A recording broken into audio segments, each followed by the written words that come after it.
तो हम लोग भगवत गीता के 12वें अध्याय के आखिरी श्लोक को देखेंगे और बहुत ही प्रेरणादायक श्लोक है, क्योंकि इसमें बता रहे हैं भगवान की जो इस भक्ति के पथ में आए भी हैं तो चल रहे हैं, वह भी उनको बहुत प्रिय है। कल एक बात कही गई थी, शायद वो से कुछ स्पष्ट नहीं होगा, कि everybody servant is nobody servant. इसको थोड़ा मैं स्पष्ट करना चाहता हूँ। देखिए, जो व्यक्ति एक वैष्णव के अनुगत्य होकर के उनका सेवक नहीं बनता है तो वह समझ ही नहीं सकता कि वह दूसरों की सेवा कैसे करे जिससे उनका कल्याण हो, क्योंकि वह शरीर के स्तर से ऊपर उठ ही नहीं सकता। शरीर के कल्याण या शरीर को सुख देने से के कार्यों से अधिक ऊपर वह सोच ही नहीं सकता। तो अब जब वह स्वयं शरीर के स्तर पे है तो उसके द्वारा शत्रु और मित्र का भेद से ऊपर उठना संभव नहीं है। अगर वह भारतीयों का अच्छा सोचेगा तो चाइना के लोगों का वह बुरा सोचेगा। वह सोचेगा कि चाइना के लोग कुछ लोग मर जाएं तो हमारा बहुत अच्छा हुआ, या पाकिस्तान के लोग मर जाएं तो हमारा बहुत अच्छा हुआ। पाकिस्तान के लोग ऐसे ही भारत के बारे में सोचेंगे।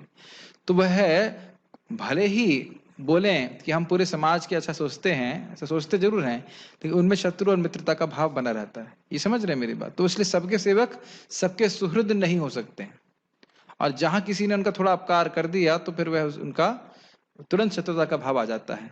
तो इसलिए जब तक व्यक्ति भगवान का शुद्ध भक्त बनता नहीं है, और वह बनेगा कब? जब शुद्ध भक्त का आश्रय लेकर के भक्ति करे, तब तक जीवों का वास्तविक कल्याण क्या है वो नहीं समझ पाएगा। इसलिए वो सबका सेवक बन नहीं सकता। लेकिन जब कोई शुद्ध भक्त का आश्रित हो जाता है, शुद्ध भक्त हो जाता है, तब वो समझता है कि मैं किस प्रकार से हर जीव का कल्याण कर सकता हूँ।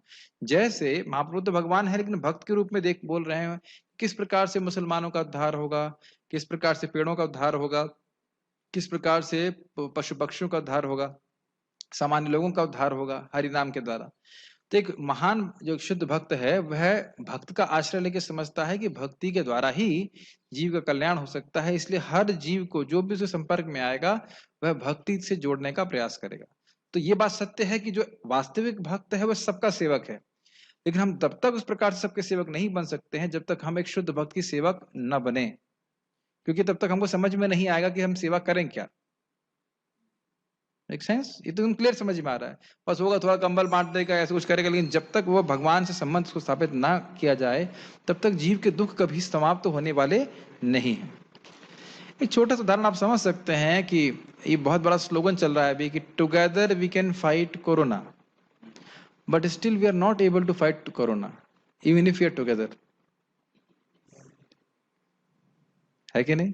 बढ़ता ही जा रहा है, बढ़ता जा रहा है। सारे लोग संभल साथ में आ रहे हैं, सोच रहे हैं हम कंट्रोल कर रहे हैं, लेकिन वह अपने समय से ही कंट्रोल होगा। और वह वो क्योंकि शुरुआत भी हमारे कंट्रोल से नहीं हुई है, उसका एंड भी हमारे कंट्रोल से नहीं होगा। लोग देख नहीं पा रहे हैं उसको। आप अगर सामान्य जनता को बोलेंगे तो कहेंगे कैसी बात कर रहे हैं, वैक्सीन बना देंगे, ये कर देंगे। कुछ नहीं, जब तक भगवान से विद्रोह रहेगा, प्रकृति के बाद एक दुख देती रहेगी, तो भक्त जानता है कि भगवान के शरणागत होने से ही जीव का कल्याण होगा। तो इसीलिए वह दूसरों की मदद करता है भगवान के शरणागत होने के लिए। तो ये बात कैसे समझ में आई? भगवान के भक्त के शरणागत होकर के, भगवान की भक्ति करके। तो अन्यथा वह लोगों की सेवा कर नहीं सकता वास्तविक रूप से। प्रभुपाद जिसको बोलते हैं, इट इज, एक व्यक्ति पूछा जरूरी है हम गॉड को माने, केवल हम गुड रहे तो क्या दिक्कत है? तो कहते हैं जब तक तुम यह जानते नहीं कि गॉड क्या है, तुम स्वयं गुड हो नहीं सकते। और जब तक तुमको स्वयं गुड पता नहीं है कि गुड क्या है, अच्छा क्या है, तुम दूसरे के प्रति गुड कर कैसे सकते हो? भले ही तुम्हारी गुड करने की भावना हो, अच्छी करने की भावना हो, लेकिन तुमको पता नहीं है कि उसके लिए अच्छा है क्या, तो तुम अच्छा करोगे कैसे? और फिर वही बात आ जाएगी, अच्छा क्या है कैसे मालूम चलेगा? भगवान के भक्तों की शरण लेकर के, भक्ति करके। ठीक है। अब यहाँ पे जैसे श्लोक में बड़ा स्पष्ट बताया जाएगा कि जो भक्ति कर रहा है वह भगवान को प्रिय है। अब ये बात कैसे मालूम चलेगी? जब हम गीता क्लास में सुनेंगे कि भगवान को क्या प्रिय है, फिर दूसरों को मदद करेंगे कि आप भक्ति करो, इससे आप भगवान को प्रिय हो जाओगे। और जब भगवान को प्रिय हो जाओगे तो भगवान अपने आप आपका कल्याण करेंगे। मेरे अंदर कोई सामर्थ्य नहीं है आपका कल्याण करने के लिए। कल्याण करने का सामर्थ्य यही है कि बताया जा सकता है, शिक्षा दी जा सकती है, ये करो, और स्वयं अपना हम उसमें लगे रहें। अन्यथा कल्याण करने की शक्ति हमारे पास नहीं है। एटलीस्ट हम तो अपने बारे में कह ही सकते हैं इस प्रकार से। ठीक है, मेरे पीछे बोलिए भगवत गीता का 20वां श्लोक 12वें अध्याय का। ये तु धर्म्यामृतमिदम् यथोक्तं पर्युपासते यथोक्तं पर्युपासते श्रद्धाना मत्परमा मत्परमा भक्तस्तेतीव मे प्रियः। भक्तस्तेतीव मे प्रियः। ये तू लेकिन वे, ये मतलब वे, तू मतलब लेकिन वे धर्म अमृत इदम, इदम इस धर्म जो अमृत स्वरूप है, मतलब कि ये धर्म अविनाशकारी है, इस धर्म का नाश कभी होना नहीं है। जो व्यक्ति भक्ति में संलग्न हो गया, उसने जितनी भी भक्ति करी है वह शाश्वत रूप से उसके साथ रहती है। और दूसरी बात है अर्थ अमृत का कि यह है अमृतमय है, बहुत सुख देने वाली है, अमृत बहुत सुख देने वाला होता है। तीसरा है मृत्यु को पार कराने वाला है। बहुत सारे अर्थ आप अमृत के समझ सकते हैं।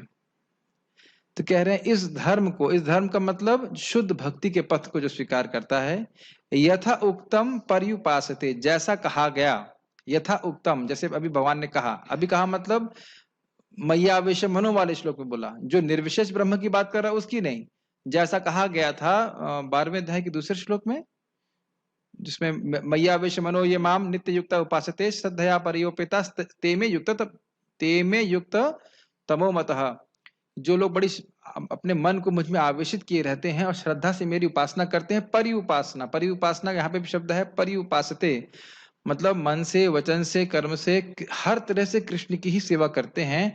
और किस लिए? कृष्ण की प्राप्ति करने के लिए, शुद्ध भक्ति का अभ्यास करते हैं कृष्ण की प्राप्ति करने के लिए, शुद्ध भक्ति का प्रयास को प्राप्त करने के लिए। इस प्रकार से जो उपासना करते हैं, श्रद्धाना, बड़े श्रद्धा से युक्त होते हैं। कौन सी श्रद्धा? प्रपात इसको हिंट करेंगे और उसको आप लोग हम व्याख्या करेंगे। भक्तों के संग में आकर के शुद्ध भक्ति की श्रद्धा से युक्त होना, उनसे श्रवण करके समझना कि मुझे भक्ति के पथ पे क्यों बढ़ना चाहिए, भक्ति पथ क्यों स्वीकार करना चाहिए, यही सब आप लोग वहां पे सीख रहे हैं ना, महाराज सिखा रहे हैं।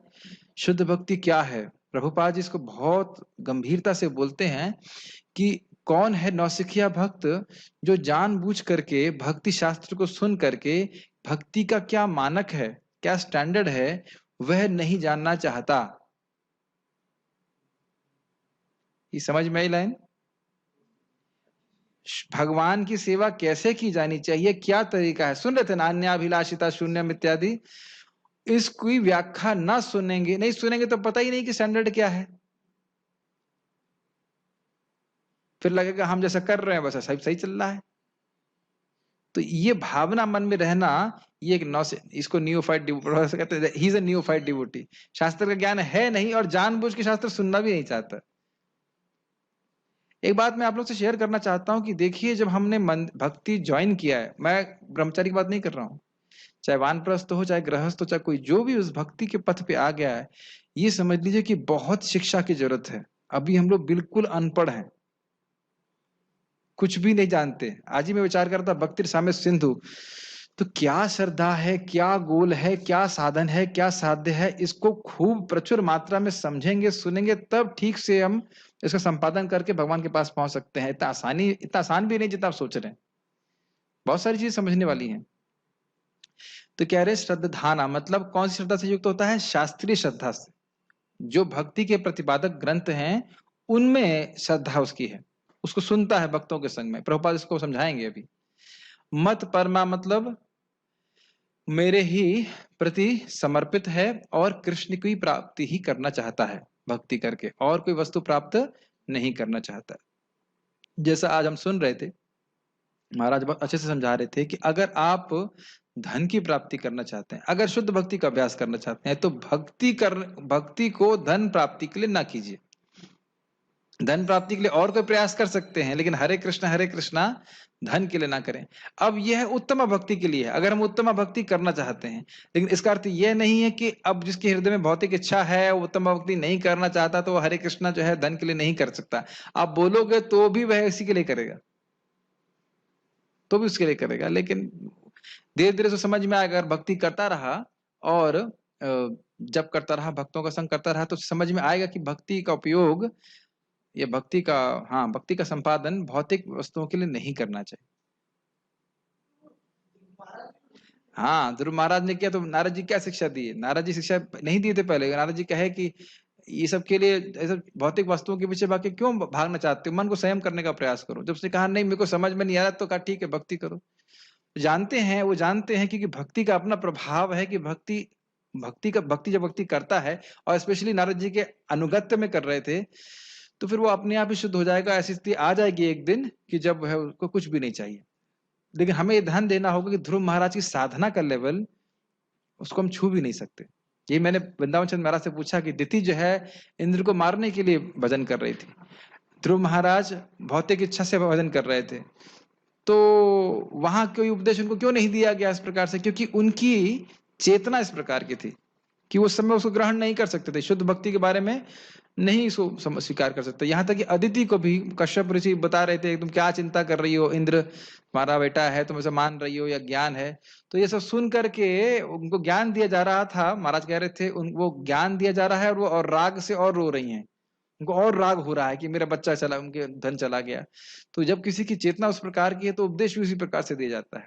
तो भक्ति कैसे भी की जाए बहुत अच्छी है, नाम जप कैसे भी किया जाए बहुत अच्छा है, लेकिन अगर हम तीव्र प्रकृति चाहते हैं, और हम लोग साधना तो बहुत कम कर रहे हैं कि हम केवल साधना के द्वारा शुद्ध हो जाएं, तो बहुत कम कर रहे हैं। तो इसलिए मनोवृत्ति का बहुत महत्व है। दिति के प्रकार नियमों का पालन का भी तो हम नहीं कर पा रहे ना, या इवन ध्रुव महाराज की तरह। तो इसलिए अपनी तरफ से भी कुछ मनोवृत्ति ठीक कर लेनी चाहिए।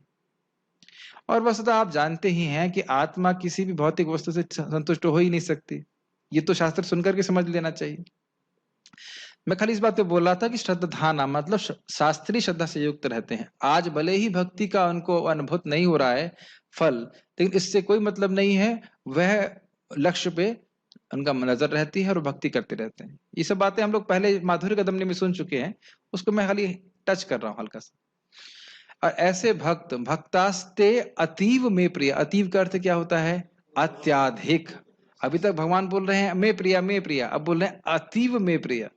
जो इस प्रकार से साधना भक्ति भी कर रहा है भगवान की प्राप्ति करने के लिए, तो भगवान उस व्यक्ति को भी, वह व्यक्ति भी बहुत उनको प्रिय है, साधना के स्तर पे भी। इसलिए मैंने आपको बोला कि ये श्लोक बहुत ही प्रेरणादायक है। ठीक है, पढ़ते हैं। जो इस भक्ति के अमर पथ का अनुसरण करते हैं, समझ में आ रहा है? साधना साधकों की बात हो रही है ना? यस। और जो मुझे ही अपना चरम लक्ष्य बनाकर श्रद्धा सहित पूर्ण रूपेण संलग्न रहते हैं, वे भक्त मुझे अत्यधिक प्रिय हैं। फिर से सब लोग शब्दों के अर्थ को समझिए। अमर पथ का अनुसरण करते हैं अर्थात भक्ति अमृत है, इस भक्ति के जो भी सेवा कर रहे हैं उसका लाभ शाश्वत है। चरम लक्ष्य मुझे बनाए हुए हैं अर्थात कृष्ण के चरणों की प्राप्ति।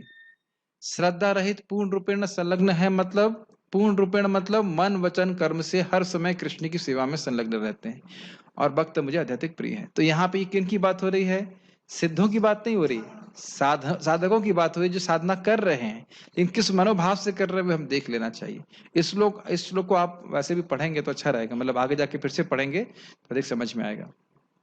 गीता भूषण टीका। भक्ति योग के वर्णन का उपसंहार करते हुए भगवान यहाँ भक्ति योग में निष्ठा के फल को कह रहे हैं। उपसंहार मतलब होता है, मतलब समराइज, कंक्लूजन करना। और भक्ति योग में निष्ठा का अर्थ है दृढ़ विश्वास भक्ति में, कि मैं भक्ति कर रहा हूं, ये मुझे परम कल्याण पे लेके जाएगी, और परम कल्याण है भगवान की प्रेमा भक्ति। इस प्रकार की निष्ठा। मैं कर्म और ज्ञान इत्यादि का आश्रय नहीं लूंगा। आज भी इसे महाराज समझा रहे थे कि एक बल्ब है, और बल्ब के आगे आप कुछ पेपर लगा दो कि बल्ब का प्रकाश पूरा नहीं आएगा। तो इसी प्रकार से कर्म कांड और ज्ञान कांड का आश्रय ले लेंगे तो भक्ति फिर आवृत हो जाएगी। और उसको थोड़ा और समझ लेना चाहिए। जैसे कोई कहे कि भाई भक्ति में प्रगति करने के लिए कुछ कर्म कांड भी करूं, उस पर ज्यादा विश्वास करूं, अब जब करना है तो वेदी बनाऊं, आसन लगाऊं, यह आवश्यक नहीं है। आसन का मतलब समझ रहे ना, मतलब कुछ बहुत रूल्स पे बहुत ज्यादा ध्यान देना, जबकि मेन बात है जब बोलना और सुनना। ये भगवान को प्रार्थना मंत्र से जप करना, ये सब बाना भाव ज्यादा इंपॉर्टेंट है। ठीक है ना? कुर्ता कैसा भी पहना रहे, ये तो कुर्ते वाला एग्जाम्पल तो कर्मकांड में नहीं आएगा, बट एक्सटर्नल्स में बहुत ज्यादा विश्वास ना करके भगवान की भक्ति पे ज्यादा विश्वास करना चाहिए। मेन बात है। ठीक है, तो भक्ति पे ही उसका श्रद्धा है। भक्तों को पूर्ण रूप से भक्ति के इस अमृतमय पथ को स्वीकार करना चाहिए जो सभी गुणों से युक्त है।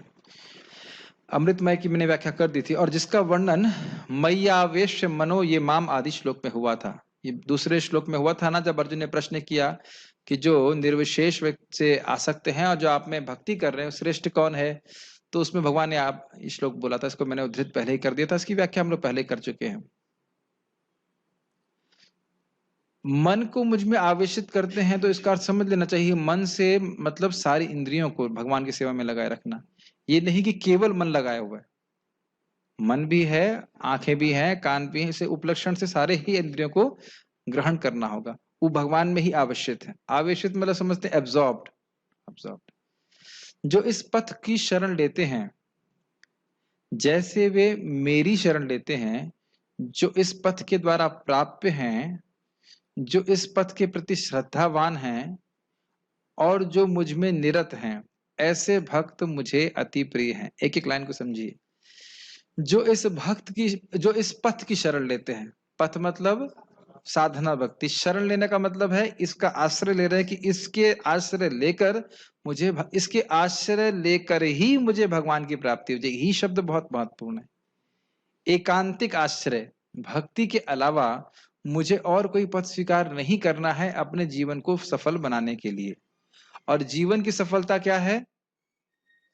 भगवान श्री कृष्ण के चरणों में शुद्ध प्रेम।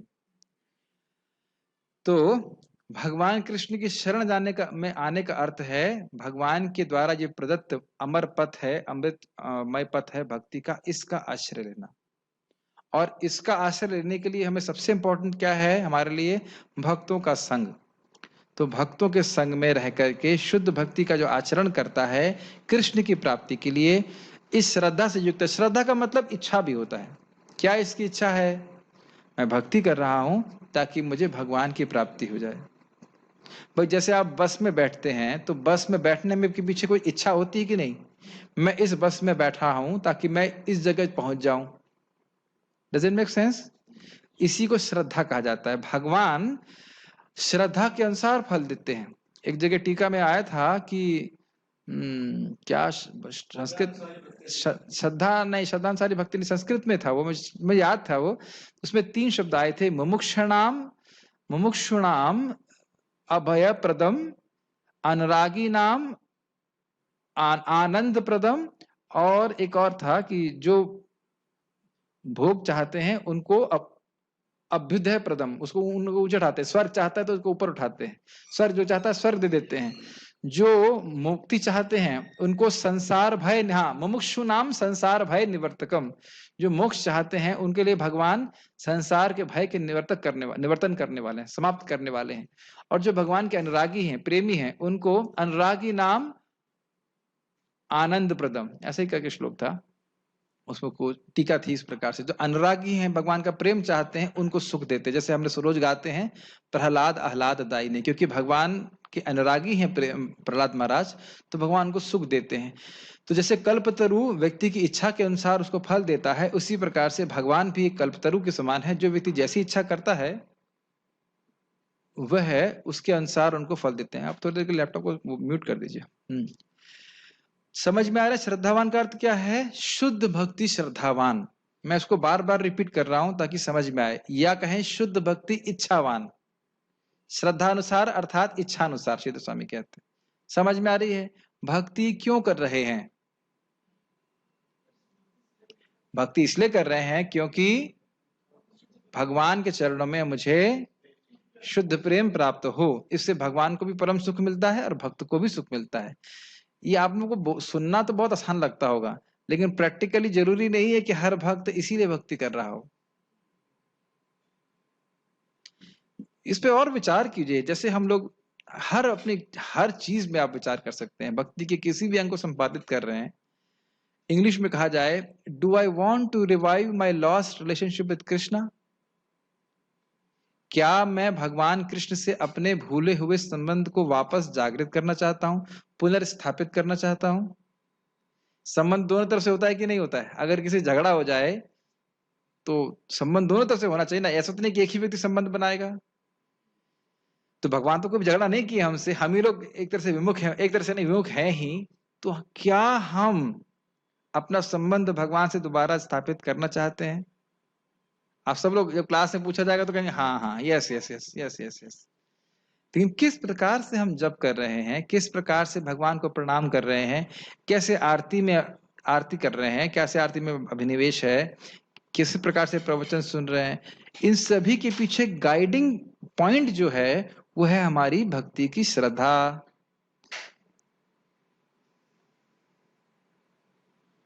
अनुकूलेन कृष्णानुशीलनम अन्याभिलाषिता शून्यम। उसको बातें खूब सुनी हुई हैं, हमें चेक करना है कि कृष्ण मुझसे प्रसन्न हो, कृष्ण मुझे प्रेम दें अपने चरणों में, या मेरे हृदय में जो प्रेम है वो प्रकट करें।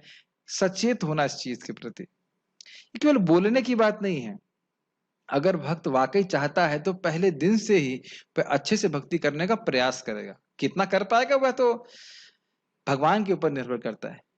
आज मैंने देखा, एक भक्त था, वो व्हाइट में था, और दूसरा व्यक्ति बहुत, अब कह सकते हैं सालों के रूप में एडवांस्ड हैं, काफी साल से हैं, और जो सैफरन डिवोटी थे वो सो रहे थे जब में। और दूसरा भक्त ने जो व्हाइट में है, बहुत यंग है, वो जब कर रहे थे तो ने हल्का सा जब वो टैप किया प्रेम से, तो गुस्सा तो नहीं हुए, ऐसे देखा, हाँ ठीक है, और उसके बाद फिर सो गए। तो इसमें सैफरन और व्हाइट की बात नहीं है, क्या मैं भगवान से अपना संबंध दोबारा स्थापित करना चाहता हूं? समझ रहे ना मेरी बात? और अगर नहीं है तो basically it means it is not a priority. जो व्यक्ति जप अच्छे से करता है, मैं जप की बात बोलता हूँ, उससे उपलक्षण से सारे आप भक्ति की क्रिया को समझ लेना चाहिए। चाहे हम कुकिंग कर रहे हो, चाहे हम प्रीचिंग कर रहे हो, चाहे भक्तों से आदान प्रदान कर रहे हो।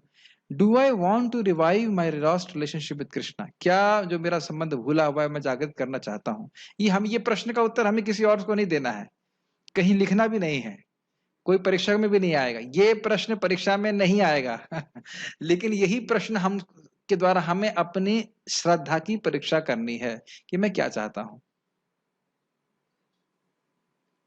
और कोई कठिन नहीं है, धीरे धीरे समझ में आता है कि अनलेस मुझे भगवत प्रेम प्राप्त हो, कुछ है ही नहीं जगत में। आहार निद्रा भय में तो उनके अलावा क्या है? मैं केवल श्रद्धावान पे बोल रहा हूं।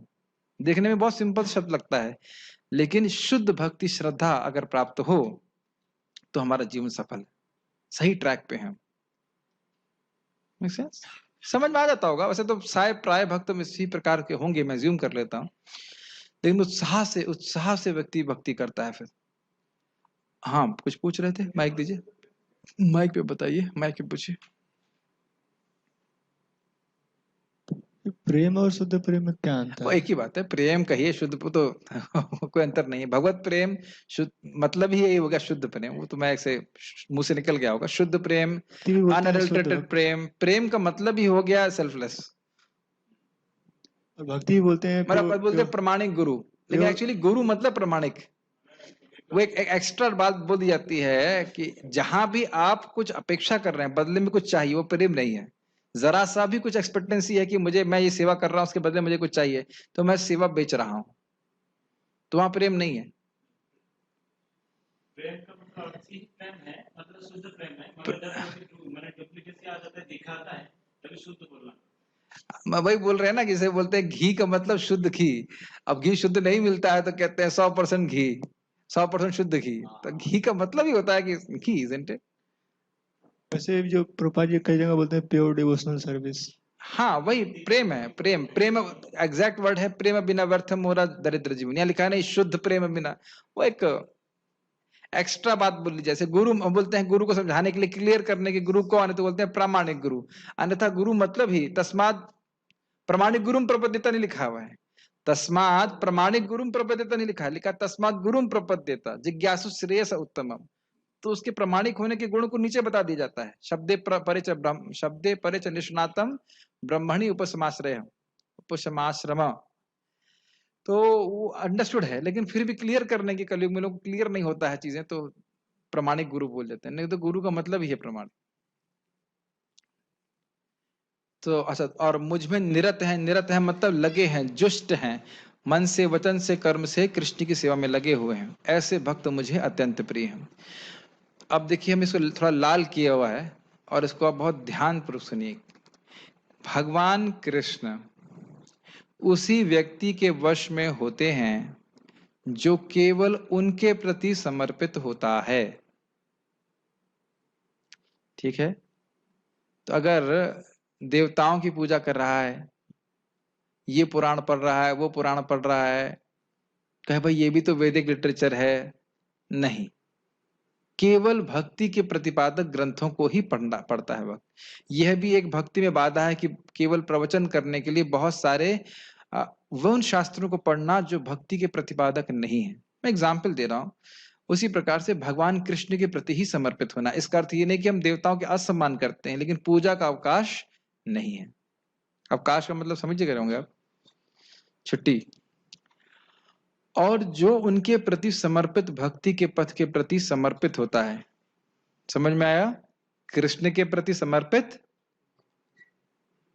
और भक्ति के प्रति समर्पित, इनमें अंतर क्या हो रहा है?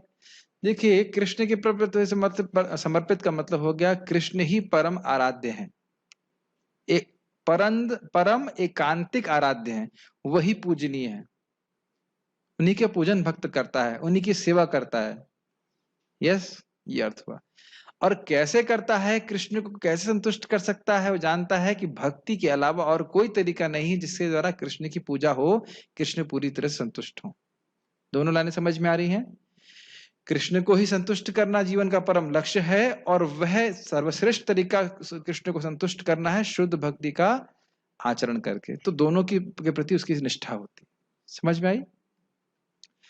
अति सुंदर भगवान प्रेम के द्वारा ही जीते जाते हैं, इस सत्य का वर्णन भगवद गीता के 12वें अध्याय में हुआ है। और ये वर्णन किसने किया है? भगवान ने स्वयं। लास्ट लाइन में क्या बोल रहे हैं? भक्तास्ते अतीव में प्रिय, अति प्रिय हैं, अति प्रिय हैं। और ये समझ लेना चाहिए कि भगवान को जीतने का अर्थ क्या है। भगवान को जीतने का अर्थ यह है कि भक्त भगवान के द्वारा जीता जाता है, मन वचन कर्म सब कृष्ण को समर्पित होता है, और कृष्ण भी भगवान कृष्ण भी भक्त के द्वारा जीते जाते हैं, वह प्रकार से उनकी संपत्ति बन जाते हैं। जैसे हम देख रहे हैं कि भगवान कृष्ण युधिष्ठिर महाराज के दूत भी बने हुए हैं, अर्जुन के सारथी भी बने हुए। तो प्रभुपाद जी कहते हैं क्यों ऐसा है? क्योंकि पांडव भी भगवान की सेवा में, इंग्लिश में कहेंगे मैलिएबल हैं। जैसे एक लोहे को आप पीट पीट कर कोई भी रूप दे सकते हो, उसी अर्थ में प्रभुपाद का प्रयोग कर रहे हैं कि कृष्ण की सेवा में वह हर तरह से करने के लिए तैयार है। सुख में, दुख में, हानि में, लाभ में, हार पराजय, किसी भी तरह से, पराजय में, जय में, किसी भी स्थिति में वह कृष्ण के प्रति सेवा को छोड़ते नहीं है, कृष्ण के प्रति प्रेम को नहीं छोड़ते हैं। तो कृष्ण भी उसी प्रकार से इनकी सेवा करना चाहते हैं। बहुत उच्च कोटि का स्तर है, लेकिन ऐसे शुद्ध भक्त का आश्रय किसी को प्राप्त हो, उनका अनुगत्य प्राप्त हो, तो उन्हें भी भगवान की कृपा मिल जाएगी, भले ही उनकी स्थिति वैसे ही ना हो। मैं आज सुबह इस पे विचार कर रहा था कि हमारा कितना बड़ा भाग्य है कि श्रीला प्रभुपाद जी जैसे महान भक्त भी एक मतलब लिमिटेड शब्द है, गोलोक के पार्षद के अनुगत्य हमको प्राप्त है। प्रभुपाद जी यहीं बैठे थे और एक भक्त को बोले थे, क्या नाम था उनका, गुरु कृपा प्रभु, हाँ, कि तुम ये मंदिर यहाँ बना रहे हो इस्कॉन वृंदावन, और गोलोक में कृष्ण तुम्हारे लिए घर बना रहे हैं, और मैं ये देख सकता हूं। तो हम लोग तो मतलब हमारी छोटी सी बुद्धि के पूरी तरह रेंज के बाहर है कि प्रभुपाद जी को क्या साक्षात्कार प्राप्त था और किस प्रकार का उनका मतलब भगवान से संबंध है, और क्या उनका एक्सेस है ज्ञान का, अद्भुत है। इसीलिए श्रील प्रभुपाद जी के ग्रंथों को पढ़ना ये बहुत इंपॉर्टेंट है, उनका संग हमको प्राप्त होता है। मैं इसीलिए भक्तों को बोलता हूं कि इधर उधर की बहुत सी किताबें पढ़ने के चक्कर में हम भ्रमित भी होते हैं और प्रभुपाद जी के प्रति श्रद्धा नहीं होती। तो इसलिए आवश्यक है कि प्रभुपाद जी ग्रंथों को नियमित रूप से पढ़ा। देखिए हम लोग अभी गीता भूषण भी पढ़ रहे हैं, तो उससे क्या लाभ होता है? प्रभुपाद जी के तात्पर्य को हम और अच्छे से समझ पा रहे हैं। ऐसा तो नहीं कि हम केवल गीता भूषण पढ़ रहे हैं और प्रभुपाद जी के तात्पर्य पढ़ ही नहीं रहे हैं। ऐसा नहीं करना चाहिए। हम इस्कॉन के भक्तों को बिल्कुल भी ऐसा नहीं करना चाहिए। तात्पर्य, इस अध्याय में दूसरे श्लोक से अंतिम श्लोक तक मय्यावेश्य मनो ये माम, मुझ पर मन को स्थिर करके से लेकर ये तु धर्मामृतम इदम, नित्य सेवा इस धर्म को तक भगवान ने अपने पास पहुंचने की दिव्य सेवा की विधियों की व्याख्या की। इन विधियों को जरा ध्यान में रखना होगा कि 12.8, 9, 10 उसमें शुद्ध भक्ति की बात हुई थी, 11 में और 12 में सनिष्ठ भक्तों के लिए कर्मयोग, ज्ञान योग, ध्यान योग और भक्ति योग क्रमशः उसका वर्णन हुआ था। ये सभी विधियां भगवान तक पहुंचने की हैं, लेकिन जो भगवान को प्रिय विधि है वो क्या है? 8, 9, 10 वाली, मतलब जिसमें शुद्ध भक्ति का आश्रय भक्त लेता है। ऐसी विधियां उन्हें अत्यंत प्रिय हैं और उनमें लगे हुए व्यक्तियों को वे स्वीकार कर लेते हैं। पहले जब मैं पढ़ता था इस तात्पर्य को तो मैं सोचता था कि कौन सा वाला प्रिय है, 8 नंबर वाले श्लोक वाला प्रिय है कि 9 वाला प्रिय है कि 10 वाला है कि 11 वाला प्रिय है। लेकिन वस्तुतः 8, 9, 10 तो तीनों ही प्रिय हैं, क्योंकि वह शुद्ध भक्ति में लगे हुए हैं।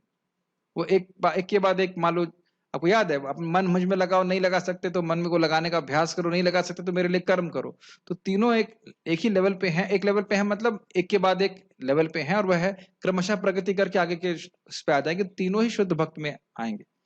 बस थोड़ा उनके चेतना के स्तर की वजह से वह कुछ कार्य करने में असमर्थ हैं, लेकिन वह धीरे धीरे करके भगवान की भक्ति तक आ जाएंगे। ये बात याद आ रही है ना? पढ़ा क्या था, कहाँ था? तो उन सभी को भगवान प्रेम करते हैं। अर्जुन ने यह प्रश्न उठाया था कि जो निराकार ब्रह्म के पथ में लगा है वह श्रेष्ठ है या साकार भगवान की सेवा में।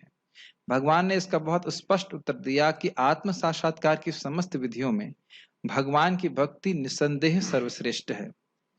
दूसरे शब्दों में एक बात ध्यान देना होगा, निसंदेह मतलब भक्ति को छोड़ करके, भक्ति पे संदेह करके कि भक्ति काम नहीं करती, मैं कुछ और प्रोसेस को काम में लेके आऊंगा, ये भक्ति देवी के प्रति अपराध है। तो इसमें कोई संदेह नहीं करना चाहिए, भक्ति देवी का ही आश्रय लेना चाहिए।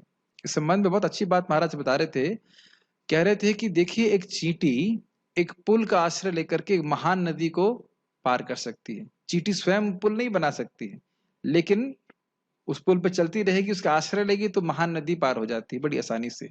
उसी प्रकार से हमारी कोई योग्यता नहीं है, लेकिन पूर्ववर्ती आचार्य आकर के इस भक्ति के पथ को हमें दर्शाते हैं और उसका आश्रय लेता है व्यक्ति तो पार हो जाता है। लेकिन आश्रय लेने के लिए क्लास में टाइम से आना पड़ता है ना? आप लोग सोच रहे हैं कि 8:15 तक क्लास चलती है तो कम से कम मैं आधा घंटा में तो सुनूंगा ही, और क्लास मान लीजिए 8:50 पर खत्म हो जाएगी। तो प्रभु जी बहुत क्लास होती है, खूब सुन लिया हमने, ठीक। मेरा कर्तव्य है कि थोड़ा सा करेक्शन देना, इसलिए दे रहा हूँ, टाइम से आना चाहिए।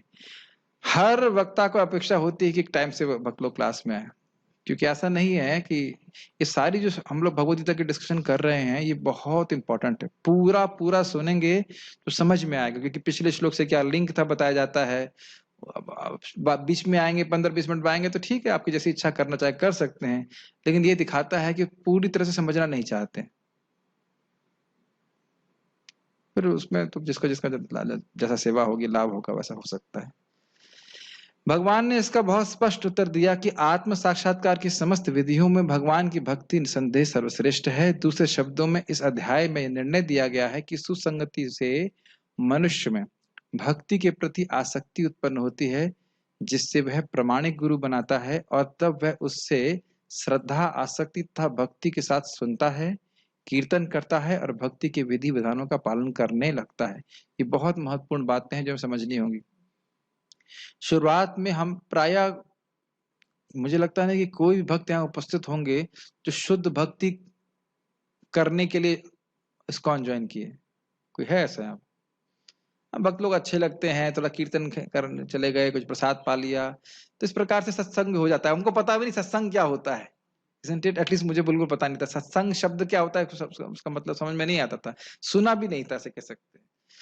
तो इसके प्रकार से बस भक्ति अच्छी लगने लगती है, और यही भक्ति का योग्यता है। भक्ति अच्छी लगने जाए, भक्ति में श्रद्धा हो जाए, भक्ति के प्रतिपादक ग्रंथों पे श्रद्धा हो, रुचि हो, वह एक रुचि मतलब एक टेस्ट डेवलप हो जाए, तो यही भक्ति की, शुद्ध भक्ति में आने की योग्यता। इसका अर्थ यह नहीं कि हम सारे भौतिक कलमशों से मुक्त हो गए, लेकिन अब भक्तों का संग में जाकर कथा वगैरह सुनना, उनका जो आचरण को देख करके अच्छा लगना, हम भी ऐसा करते हैं, ये सब अच्छा लगने लगता है, इसी को श्रद्धा कहते हैं। याद आ रहा है? यही तो हम चर्चा कर रहे थे ना,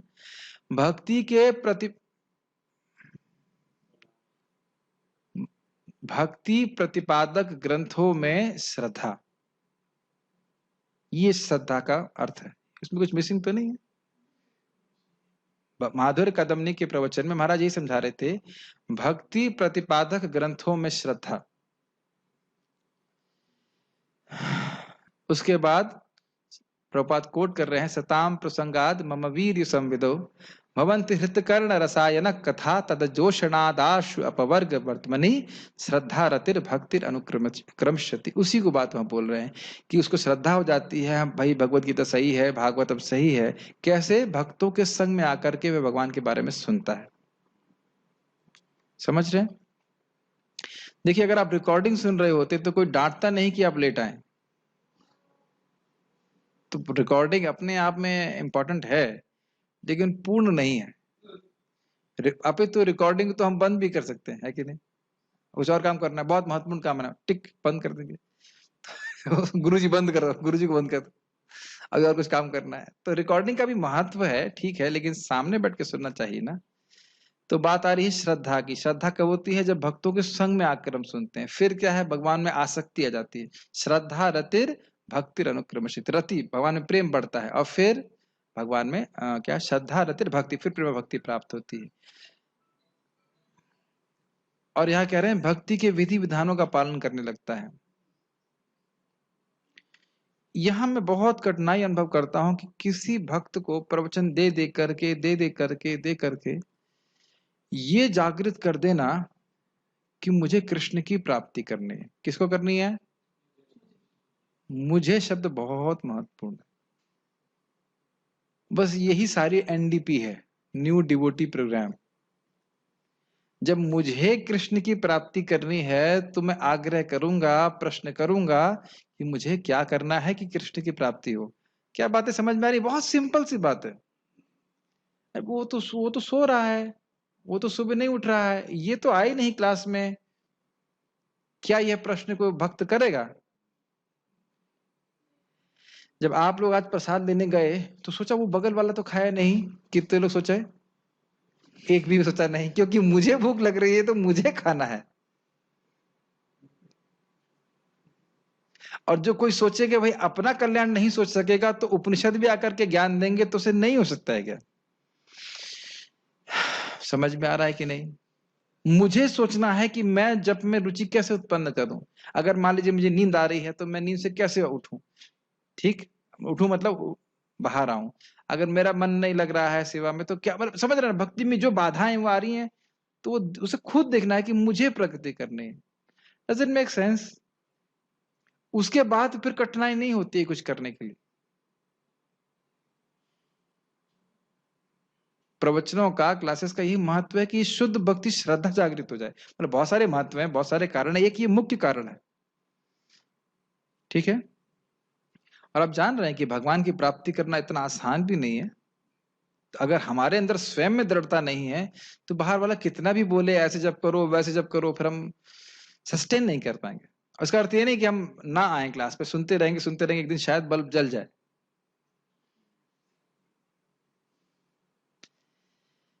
तो मैं खाली ये बोल रहा था कि भक्ति के विधि विधानों का पालन करने लगता है, नॉट बाय फियर, भय की वजह से नहीं। बस इस क्लास में आप भय की वजह से मत आओ। इच्छा हुई होनी चाहिए कि मैं भगवत गीता को सीख करके भक्ति में प्रगति करूंगा। इसका ये नहीं कि मैं कह रहा हूँ क्लास में मत आओ, ये अब देखो यार थी मत समझ लेना। मैं ख्याल कह रहा हूँ भय से नहीं, आग्रह से आना चाहिए। मैं सीखूं भगवत गीता में क्या लिखा है। क्या आप लोगों को लगता है इसमें कुछ भी लाभकारी वस्तु नहीं है? बहुत सारी लाभकारी वस्तु है। क्या भगवान को मैं कैसे प्रिय हो जाऊंगा? यहाँ पे अब देखिए केवल एटीट्यूड की बात है। भक्ति में किस स्तर पे वो बात नहीं है, केवल एटीट्यूड कि मेरा एटीट्यूड ये होना चाहिए कि मैं भगवान के चरणों की प्राप्ति करने के लिए भक्ति कर रहा हूँ, शुद्ध भक्ति का आश्रय ले रहा हूँ।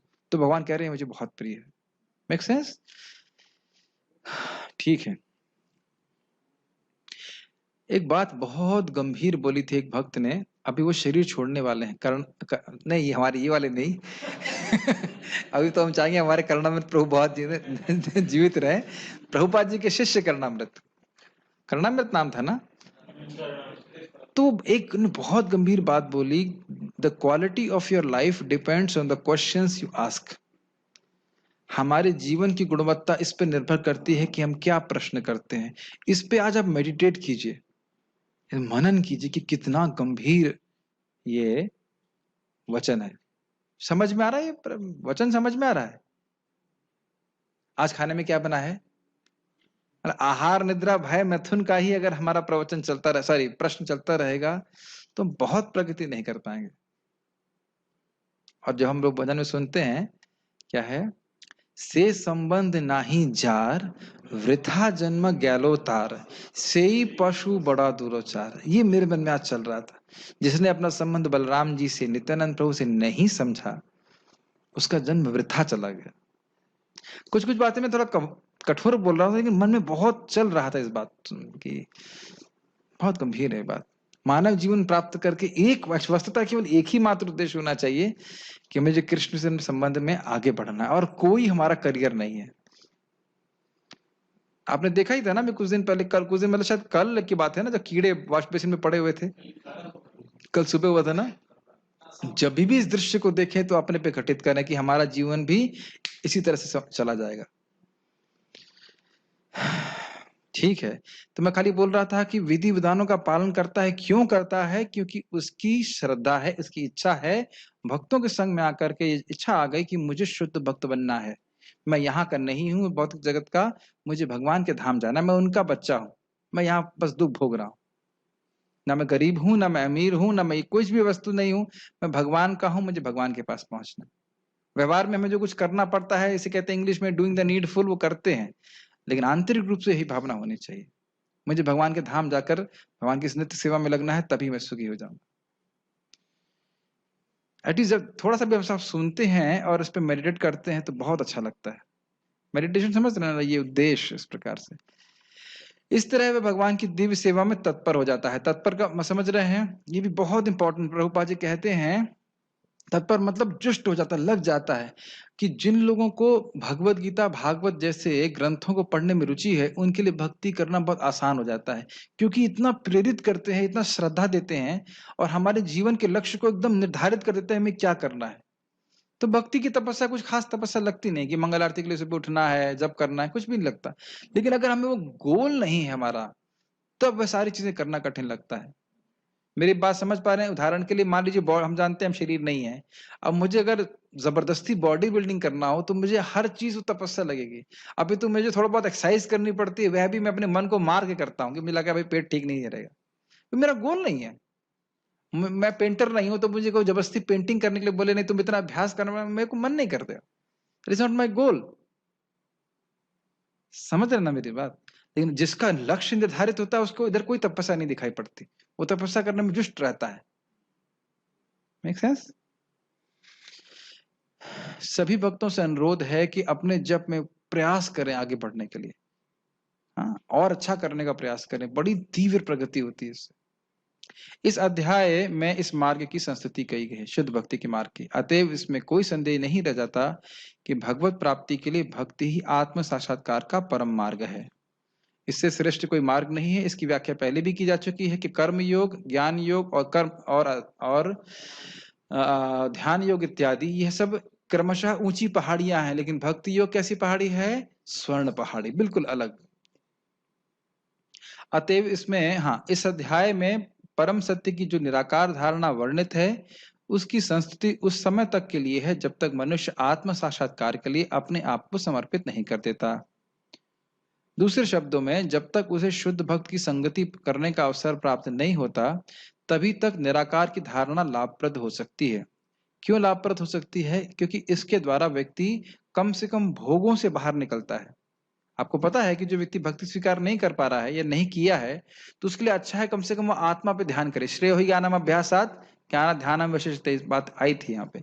तो कर्म योग करे, कर्म योग से फिर उठ करके ज्ञान योग करे, ज्ञान से फिर ध्यान योग करे, फिर भक्ति में आएगा वो। लेकिन अगर कोई शुरुआत से ही भक्ति कर लेता है तो शुरुआत से ही सर्वश्रेष्ठ है, ये बात बोलना है। परम सत्य की निराकार धारणा में मनुष्य कर्म फल के बिना कर्म करता है, बात समझ में आई थी, निष्काम कर्म करता है, और आत्मा तथा पदार्थ का ज्ञान प्राप्त करने के लिए ध्यान करता है। तो कर्म योग, ज्ञान योग, ध्यान योग, यह तभी तक आवश्यक है जब तक शुद्ध भक्त की संगति प्राप्त न हो। जैसे आपको सीढ़ी से चढ़ने की आवश्यकता तभी तक है जब तक लिफ्ट का बटन ना मिल जाए। लिफ्ट में बैठ गए तो फिर मैंने उदाहरण दिया था कि लिफ्ट में बैठ गए तो सीढ़ी में कितने कदम हैं इसको कोई नहीं गिनता है। लिफ्ट में बैठे हैं, अपने आप ही ऊपर पहुंचा देगा आपको। तो अगर कोई भक्ति स्वीकार कर रहा है, भक्ति स्वीकार कर लिया है, तो अब उससे निम्न पथ पे जाने की कोई आवश्यकता नहीं। और लोग जाते हैं, मैंने आपको पहले भी उदाहरण दिया था, यहाँ पे महाराष्ट्र से दीक्षा, डबल दीक्षा मतलब ब्राह्मण दीक्षा लेने के बाद भी आपको एक व्यक्ति मायावादी सन्यासी, देख रहे हैं, भक्ति ठीक से ना समझ पाने के कारण इतना भाग्य, परम भाग्य उदित होने के बाद भी दुर्भाग्य को स्वीकार कर लेते हैं। शायद भोगी बन जाता तो फिर भी ठीक था, लेकिन मायावादी सन्यासी बन गया जो अपने को ही कृष्ण मान रहा है। तो इन सालों में मैंने देखा है कि कुछ साल मतलब दिन, सालों का मतलब नंबर ऑफ इयर्स, थोड़ा बहुत जो अनुभव मैं देख रहा हूं कि लोग समझ नहीं पा रहे हैं कि वो हैं क्यों, और ये मैं नहीं समझ पा रहा हूं कि इतना समय क्यों लग रहा है। ये मुझे समझ में नहीं आ रहा कि इतना समय क्यों लग रहा है, कि क्यों है वो इस्कॉन में। कृष्ण, प्रभुपाद बोलते थे, do not be Krishna unconscious.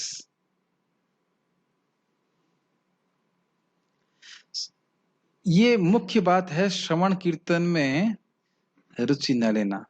परम पूज्य वृंदावन चंद्र महाराज के प्रवचन जब भी मैं सुन के आता हूं तो मेरे को लगता है बस श्रवण कीर्तन में ही लगना चाहिए। एकदम एकदम बहुत स्प्रिया होती है, बस श्रवण कीर्तन में लगना चाहिए। इवन व्यवहार की बात भी अच्छी नहीं लगती। बहुत सारे बातें पता हो सकती हैं, लेकिन शुद्ध भक्तों का संग वो हमारे हृदय में बहुत तीव्र प्रभाव देता है। मैं इसीलिए आप लोगों को बोल रहा हूं कि प्रवचन सुनने जाइए, चाहे 20% समझ में आए, 10% समझ में, उससे मतलब नहीं है, वो कान से बात स्पर्श करनी चाहिए। महाराज की वाणी बहुत प्रबल, एटलीस्ट मैं अपने जीवन में अनुभव करता हूं। बहुत प्रेम भी करते हैं महाराज। मैं कुछ प्रश्न किया था तो महाराज डांटने के लिए रूम के अंदर आए कहते हैं आप व्याकरण नहीं समझ पा रहे हैं और इस प्रकार से प्रश्न करते हैं, ऐसे करके। वो एकदम से मैं चकित हो गया। मैं कुछ एडिटिंग कर रहा था उनके वीडियो की और पीछे से आगे तो ये देखा कि कुछ प्रश्न करता है महाराज, उस पर विचार करते हैं, बाद में भले उत्तर अभी पहले डांट दें या कुछ करते हैं, बाद में फिर उत्तर देंगे, आपके पास में आके उत्तर देंगे। Very affection, so much affection. खैर,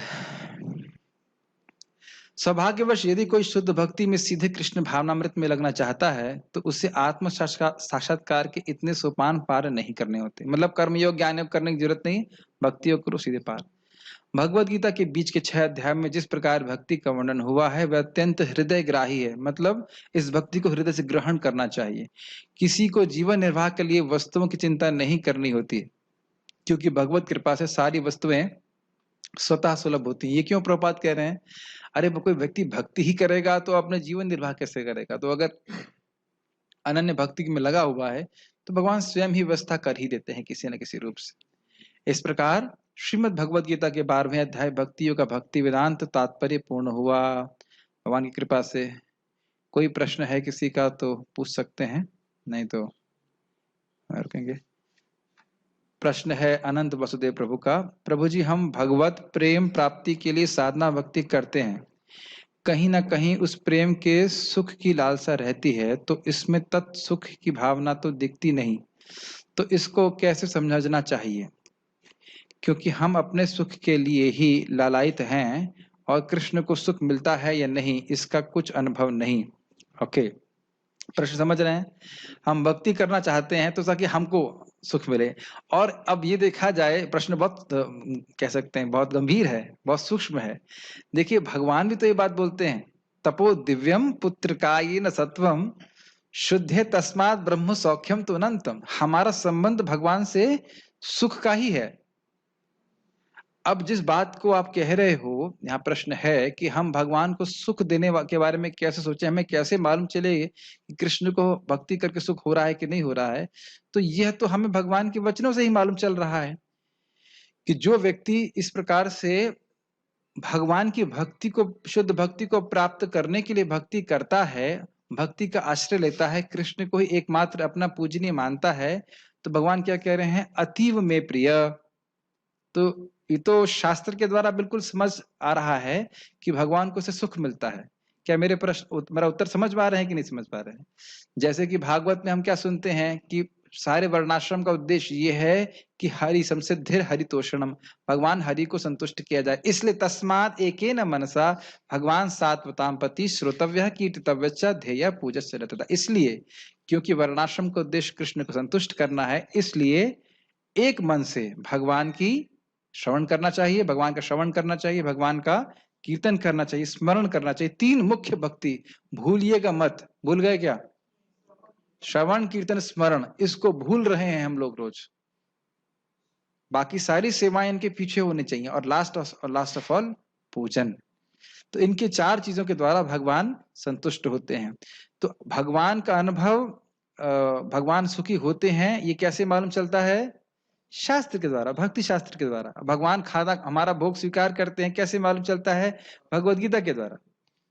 तो आप और कैसे कहेंगे मालूम चलता है? अब इतने उन्नत तो नहीं हुए हैं कि आप सीधे देखें भगवान कैसे खा रहे हैं, इतना तो हमको नहीं पता है। इसलिए स्वयं भगवान कह रहे हैं तस्मात् शास्त्रम प्रमाणम ते कार्य कार्य अवस्थितो। अब जब हम, हाँ दूसरा, अब भगवान की भक्ति का सुख का वर्णन स्वयं श्रील रूप गोस्वामी करते हैं। अभी आप पढ़ने वाले हो सामान्य भक्ति में कि ब्रह्मानंद के सुख को करोड़ों गुना बढ़ा दीजिए तो भी भक्ति के सुख का एक बूंद मात्र नहीं है। तो इसकी इच्छा होना ये गलत नहीं है, लेकिन हमें जानना होगा कि यह सुख हमें तभी मिलेगा या मिल सकता है जब कृष्ण को सुख देने की भावना हो। कृष्णानुशीलनम भक्तिरतम, समझ रहे हैं? तो उसमें कोई कठिनाई नहीं है। ये मुझे जो अभी स्मृति पथ पे आ रहा है वो ये है, जैसे कि हाँ, ये हरिदास ठाकुर जी क्या कहते हैं, तो स्पष्ट है, एकदम एग्जैक्ट याद है। दश अपराधे ये न हृदय न पाशे, कृपा करी महाप्रभु मजी नाम रसे। 10 अपराध मेरे हृदय को भगवान जकड़े हुए न जकड़े, और कृपा करी महाप्रभु, महाप्रभु कृपा करी ताकि मैं मजी नाम रसे, मैं आपके नाम के रस में डूबा रहूं। तो नाम के सुख का अनुभव तो हरिदास ठाकुर भी करना चाहते हैं। ये उनसे पूछा गया कि क्या चाहिए, तो कहते हैं मुझे नाम में रुचि नहीं है, नाम में रुचि दीजिए। तो जीव का स्वरूप ही आनंदमय है, इसलिए सच्चे आनंद की खोज करना ये उसके लिए गलत नहीं है। इसको भगवान भी एडवर्टाइज करते हैं, सुखम आत्यंतिकम यत्तत् बुद्धि ग्राह्यम अतीन्द्रियम। सुने ना गीता में, एकदम शुद्ध इंद्रियों से वह सुख का अनुभव करता है जो प्राप्त करने के बाद उसे फिर कुछ प्राप्त करने नहीं लेता। लेकिन मुख्य बात यह है कि ऐसा सुख, फिर चैतन्य चरितामृत में भुंजे सेवा सुख नित्य सिद्ध पारिषद भुंजे सेवा सुख। नित्य सिद्ध पारिषद जो है वो भगवान की सेवा, नित्य ही भगवान की सेवा का सुख को अनुभव करते हैं। तो ये तो कोई कठिनाई नहीं है, इसमें तो कोई दिक्कत नहीं है। लेकिन मेन बात यह है कि भगवान, यहाँ पे प्रश्न है कि भगवान कैसे सुखी होते हैं, ये हमको मालूम चलता है शास्त्र के द्वारा। दूसरा बात यह है कि अगर भगवान सुखी होते हैं हमारी भक्ति से, तो हृदय में हम स्वयं सुख का अनुभव करेंगे, संतोष का अनुभव करेंगे कि भगवान हृदय में ही है। Does it make sense? इसे प्रैक्टिकल भी आप अनुभव कर सकते हैं। अगर हम भगवान को सुख करने वाले, सुख देने वाले कार्य कर रहे हैं, तो स्वयं ही भक्ति में हम संतुष्ट हो जाएंगे।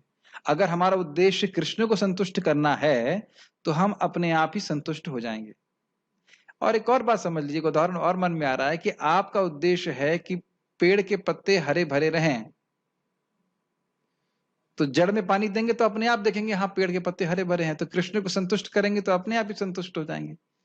तो स्वयं ही अगर ये मानव वृत्ति रहेगी कि कृष्ण को सुख देने के लिए मैं भक्ति कर रहा हूं, तो प्रत्यक्ष देखेंगे कि हम स्वयं सुखी हो रहे हैं। एक प्रश्न और है कि रजगुण की मात्रा को कम कैसे किया जा सकता है? श्रवण के द्वारा। तदा रजस्तमो भाव कामा लोभादयश्चये चेतेरे तिरनाविध्यम सतम सत्वे प्रसिद्धि। सबसे महत्वपूर्ण है श्रवण, और उसके बाद खाने में भी अचार बढ़ाना चाहिए। नहीं सॉरी, अचार नहीं, सच निकल गया।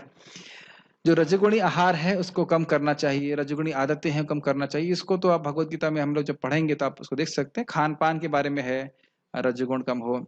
ऐसे लोगों का संग जो रजोगुणी है वह हमको रजोगुणी बना देगा, तो ऐसे लोगों को हमको थोड़ा दूर रहना चाहिए। ठीक है, और कोई प्रश्न है? नहीं है, ठीक है।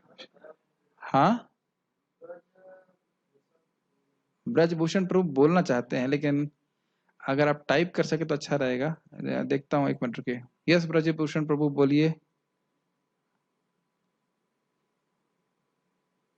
बोल सकते हैं, कुछ कहना चाहते हैं? नहीं है, ठीक है, we shall stop here। Shrimad Bhagavad Gita की जय।